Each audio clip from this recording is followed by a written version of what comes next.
ঘুম থেকে উঠে বা আগের দিন রাতে থেকে তার প্ল্যানিং শুরু হয়ে গেল, কালকে আমি কী কী খাবো। ওই গরুটার তো ওই প্ল্যানটা নেই, ছাগলটার তো ওই প্ল্যান নেই যে আমি কালকে, ও তো সে ঘাসই খাবে। ও তো বলে না রোজ কেন ঘাস খাবো, কোনো অসুখও নেই। ইভেন ওর পেটটা ভরা আছে, আপনি আরও ভালো ঘাস দিন তো খাবে না। দেখুন প্রিন্সিপাল, দেখুন ও কিন্তু ম্যানুয়ালটা জানে।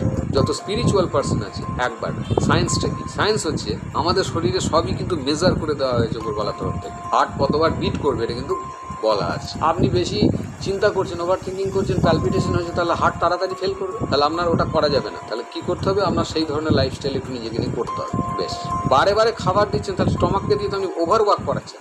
আমি তো মানুষের অ্যাক্টিভিটি থেকে অবাক হয়ে যাই আজকে থেকে পেশেন্ট যখন দেখি।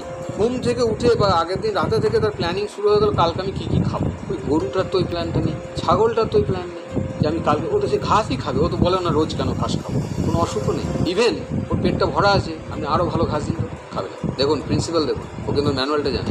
যত স্পিরিচুয়াল পার্সন আছে, একবার সায়েন্সটা কি, সায়েন্স হচ্ছে আমাদের শরীরে সবই কিন্তু মেজার করে দেওয়া হয়েছে উপরওয়ালার তরফ থেকে। হার্ট কতবার বিট করবে এটা কিন্তু বলা আছে। আপনি বেশি চিন্তা করছেন, ওভার থিঙ্কিং করছেন, প্যালপিটেশন হয়েছে, তাহলে হার্ট তাড়াতাড়ি ফেল করবে, তাহলে আপনার ওটা করা যাবে না। তাহলে কি করতে হবে,